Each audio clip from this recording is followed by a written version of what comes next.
Það aðeins búið að minnast á raforku sem víða vandamál fyrir bændur að fá næga raforku og svona réttum fasafjölda, en sumir bændur bara rækta sína raforku sjálfur, svo má segja. Og næst komið erindi, ég reyndar mislas þetta, það heitir nýting landgæða, ég las landagæða, þannig ég var óþarlega spenntur.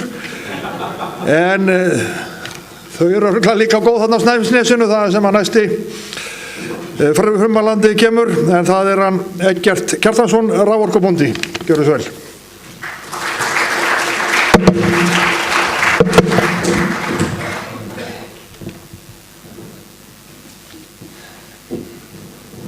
Góðir ráðstefnugestir. Eins og Gísli kom inn á þá ætla ég að ræða nýtingu landgæða og þar með virkjanir á Snæfellsnesi og ég býð þar. Nú, virkjanir á Snæfellsnesi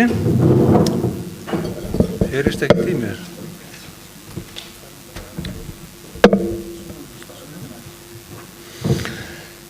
Nú, vatnsaflsvirkjanir á Snæfellsnesi, minni virkjanir, eru nokkrar. Og eins og þið sjáu þá Rjúkandavirkjun hérna efst og hún í eigu Rariks, hún í eigu Rariks. Aðrar virkjanir sem taldar hérna upp í eigu landeiganda og rétthafa á svæðunum. Síðan eru dísilrafstöðvar á þéttbýliskjörnunum, en vatnsaflsvirkjanirnar á Snæfellsnesi geta framleitt af fullu afli 6,4 megawatt. Nú, hvers vegna minni virkjanir? Þetta oft spurt að þessu og það til dæmis vegna þess að fólki í dreifbýlinu getur nýtt sér sín lífsgæði, sín landgæði til lífsviðurværis. Öll eru að leita eftir því að styrkja okkar búsetu út á landi og þar geta verið góður áfangi því. Síðan, eins og Haraldur Benediktsson kom inn á, að þá gott fyrir dreifikerfið að fá raforku inn á kerfið, það minnkar til dæmis töp á flutningi. Tap á því að flytja 14 megawatt frá vatnshömrum af vegamótum sem flutningslínan inn á Snæfellsnes í kringum 1 megawatt. Að jafnaði verið að nota á Snæfellsnesi á bilinu 9 til 12 megawatt.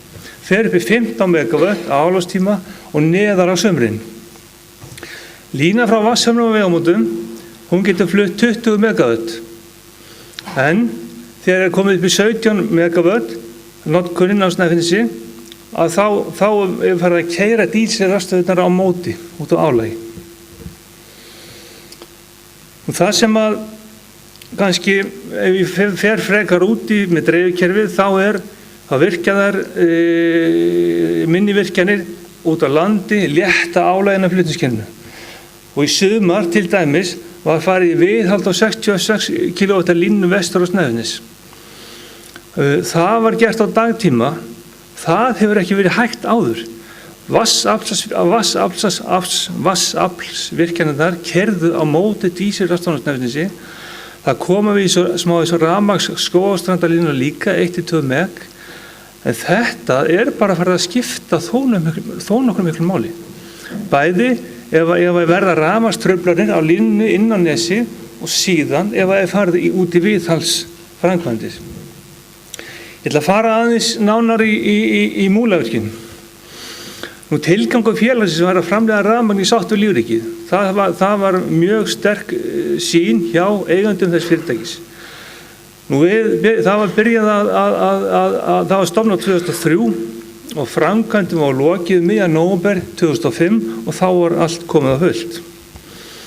Af hverju ég að taka hana fyrir? Jú, ég einn af eigendunum að þeirri virkjun og mín fjölskylda á 50% í þessari virkjun og síðan á Dugustarvegi sem að landið að móti mér, þar sem virkjunin 50%. Nú, ég hef verið að sjá og keyra stöðun alveg frá upphafi og ég geri það frá fartölunum heima frá Hofstöðum, en þar bý ég sauðfjárbúi og þar með 500 fjár og síðan úr tölvunni í stöðinni. Nú, bara sem dæmi í morgun, þá keyrði ég stöðunni upp klukkan 9 morgun og upp í 3 megawatt og ég mun keyra hann niður, handkeyra hann niður klukkan 9 í kvöld.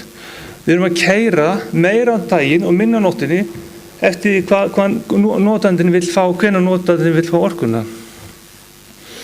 Nú, meiningin að uppfæra tölvuna í stöðinni núna í vetur og ýmsar stýringar og þá verður hægt að prógramað keysluplan fyrir vikuna inn í tölvunni í stöðinni og svo bara keyrir hún sig út frá því. Og þá verður jafnframt hægt að fylgjast með sér síma og gera breytingar eftir þörfum á þeim vettvangi. Nú, hverjar eru aðstæðurnar? Við erum að nýta 2 stöðuvötn, Hraunsárvatn og þar miðlum við töluvert úr því, síðan Baulárvatn, en það er nýtt til sveiflujöfnunar í dag- og næturkeyrslu. Aðreiðslupípan er 1,5 km, fallhæðin 82 metrar, síðan eru 2 vélar í stöðvarhúsinu og það var gert með tilliti til þess að geta verið í dag- og næturkeyrslu, keyra 1 megawatt á nóttinni og 3 á daginn. Orkukaupandi er Hás Orka og Hás Orka sér til dæmis líka það að tilkynna einu sinni í viku fyrir alla sína viðskiptavini og sína framleiðslu til Landsnets hvað á að framleiða í næstu viku vegna þess að það þarf að passa saman það sem er keyrt inn á kerfið og tekið út annars staðar. Hér sjáum við mynd af svæðinu. Þið sjáum þarna í baksýn er efst uppi Hraunsárvatn og það er miklu stærra vatn heldur Baulárvatn þó það sjáist ekki á þessari mynd.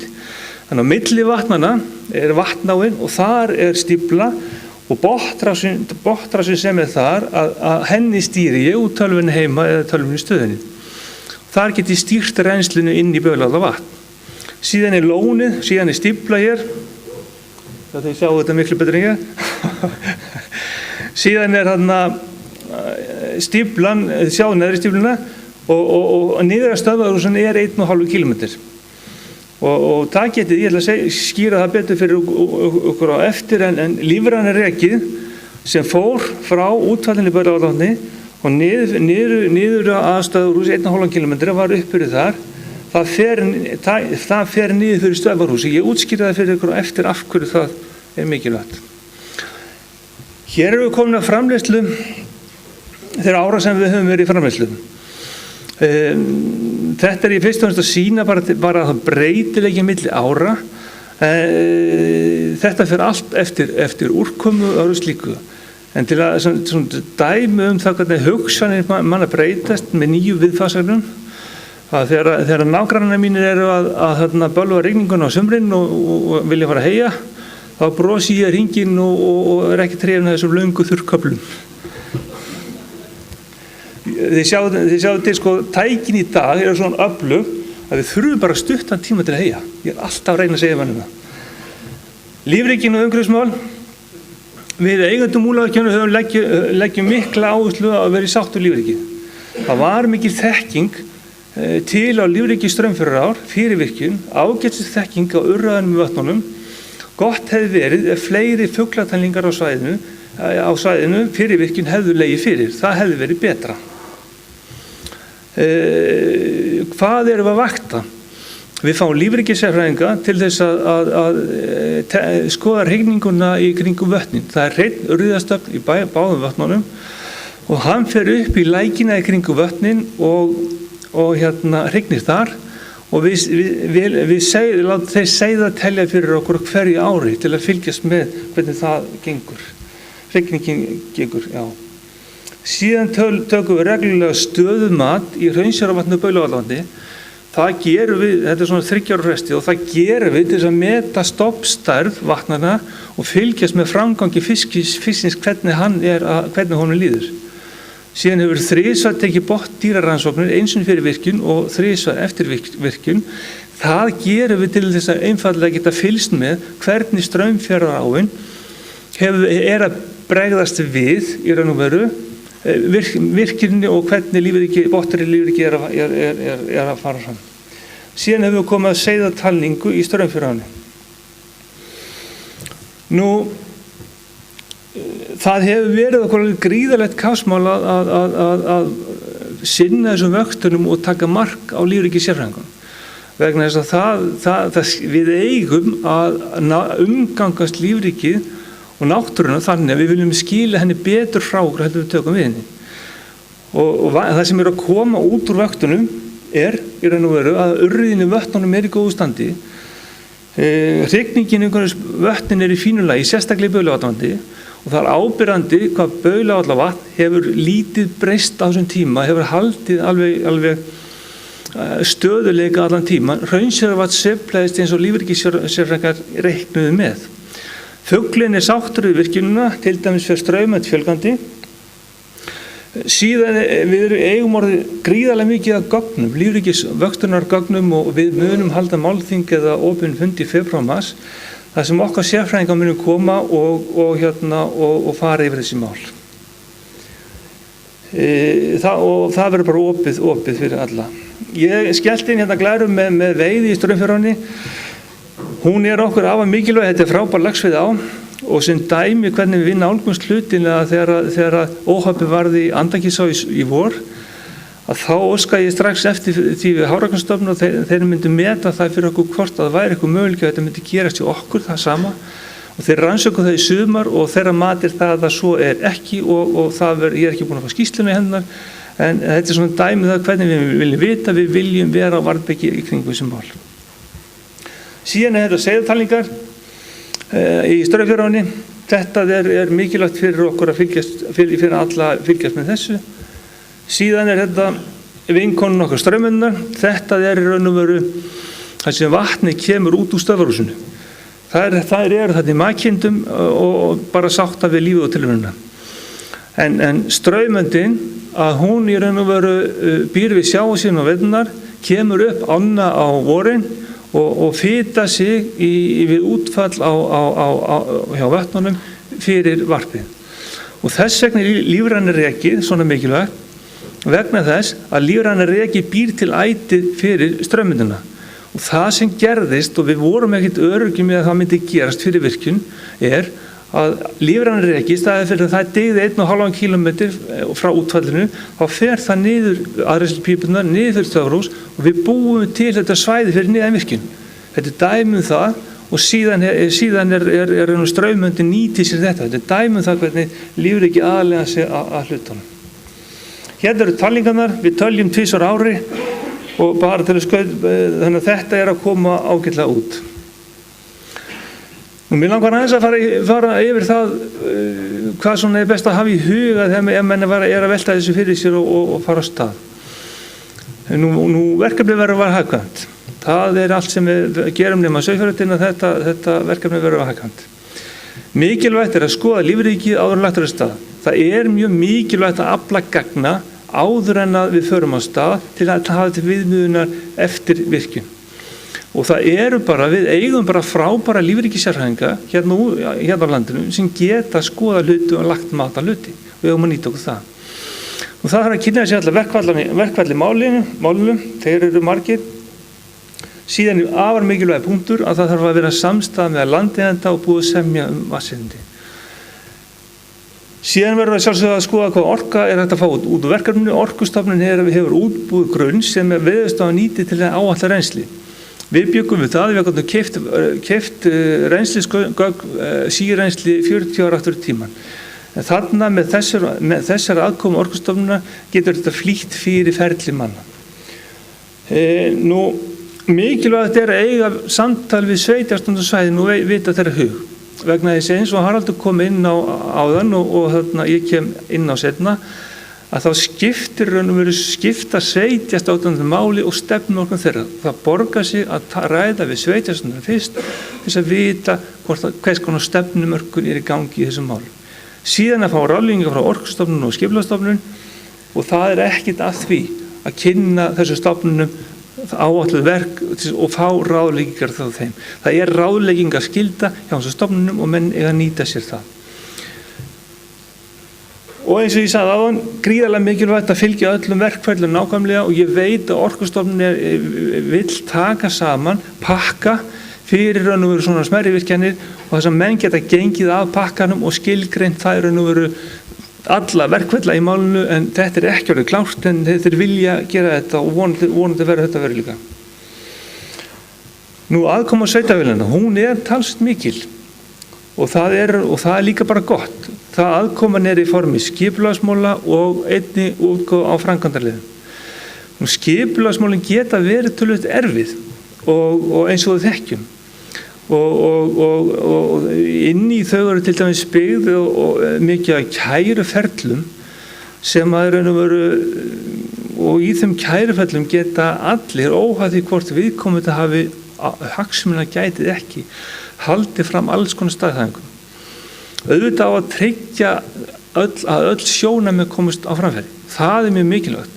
En það getur verið, það er svolítið erfitt þegar framkvæmdar aðila þarf endast að vera að afsanna staðhæfingar sem tekur bæði tíma og mikla peninga ef staðhæfingar eru svona frjálslegar eins og stundum vill bera við.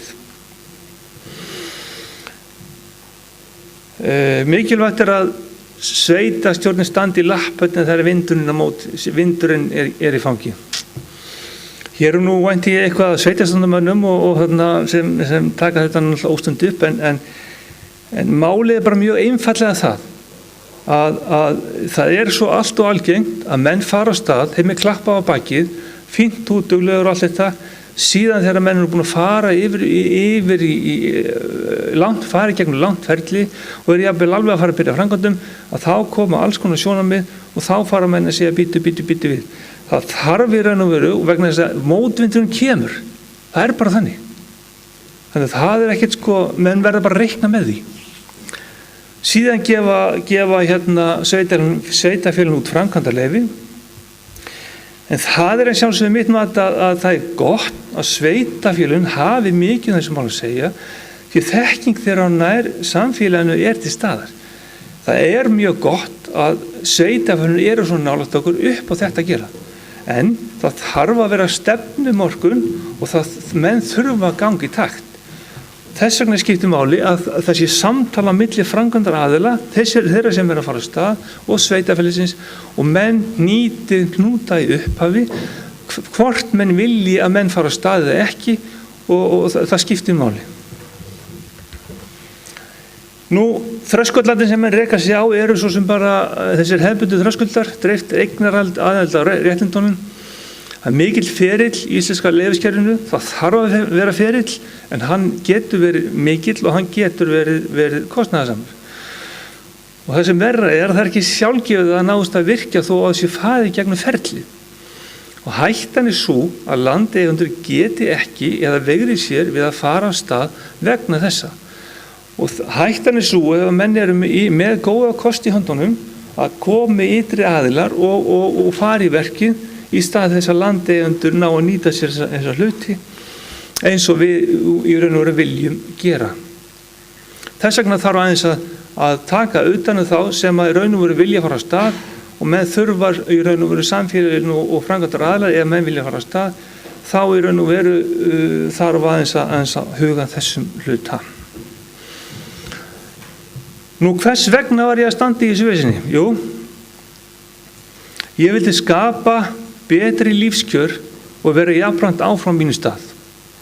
Staðan núna er þessi, ég á 3 dætur, 11, 9 og 6 ára. Virkjunin, hún mun hjálpa mér að styðja við baki á þeim þegar það fara í framhaldsskóla. Ef ég hefði hann ekki, get ég ekki með nokkru móti séð eins og staðan er núna í Seyðisfjarðarsveitinni hvernig ég ætti að geta stutt í þeirri framhaldsskóla. Þetta er grunnurinn af því að við viljum búa í dreifbýlinu, að við getum stutt við börnun okkar þegar kemur að framhaldsskóla. Þetta er munurinn fyrir mig, virkjun, ekki virkjun, eins og staðan er í dag. Takk fyrir.